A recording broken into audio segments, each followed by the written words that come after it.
this month. Yes, Peacekeepers is hosting a family health awareness day to promote healthy lifestyles. Okay.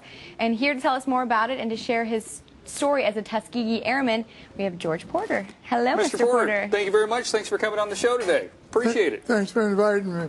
We appreciate you coming on. Now, let's go back to Tuskegee. When you were recruited to go to Tuskegee, when you were sent to Tuskegee, that was a program that they wanted to fail, or they kind of set you up to fail, didn't they? Right. They did. At first, they didn't want to even get us into the program. And they finally did a study after World War I to say that blacks were lazy and they couldn't do high-tech work. They couldn't fly airplanes and things of that nature.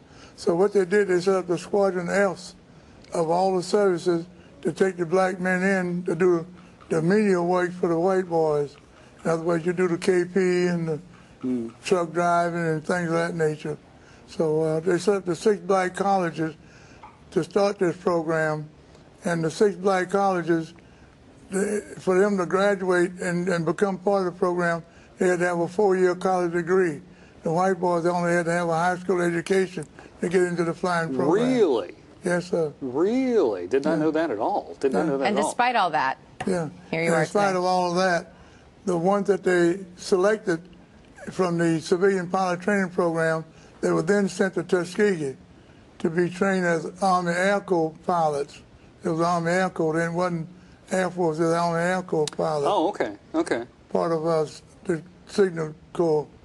And they had to go through the pre-flight training, the basic training, and the advanced training. And once they graduated from that, then they would come over and fly the P-40s to get their transition to become fighter pilots. And that's where I got involved with them after they sent me to Airplane Engine Mechanic School at Lincoln Army Air Force Base. And because of my experience and because of my successes in the engine course, they sent me back to Tuskegee to train the others to go overseas.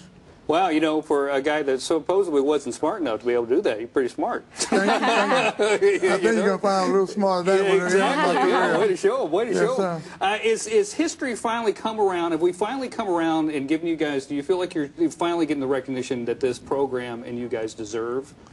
Or are we just touching on it? You're just touching on it. We're getting the recognition, but what I'd like to see cleared up is that program that's in the Library of Congress that did that study back in 1925, saying how dumb we were, small brain, and we were lazy, and all that.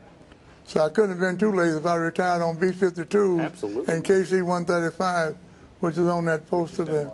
Well, so what would you like? You'd like them to expunge that?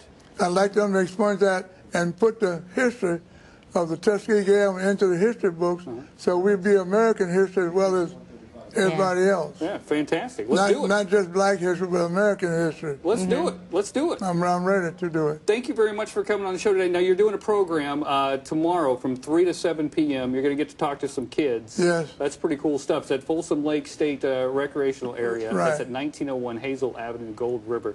Thank you very much for coming in and sharing your story. Thank you so much. We appreciate it. We really do. And let's work on that together, man. Let's get that sucker out of there. Well, you know, we have about 53 chapters all over the United States, and 3 of them are outside the United States. And of the 53 chapters, we have a chapter here in Sacramento, and we meet every third Sunday at 2:30 at the museum at McClellan Park now. Oh, really? It's called, yes. Wow, I'd like to come out there. You're welcome. There's some storytelling out there, isn't it? Yeah. You know, years ago, we had about 10 or 12 of us original Tuskegee Airmen that lived right here in Sacramento. Oh, wow. And now there's only about 6 or 7 of us, and only about 3 or 4 that's able to get around and talk about the history. Well, thank you for doing that. Yeah. Appreciate it. Really love having you today. Yes, indeed. Thank Come back you. anytime. I know it's early. Come back anytime you like. Well, you seem like an early riser. Yeah, he was telling me, hey, it's a little early. Yeah, I bought a lot of pictures over there that they told me to bring. Okay, we got to go.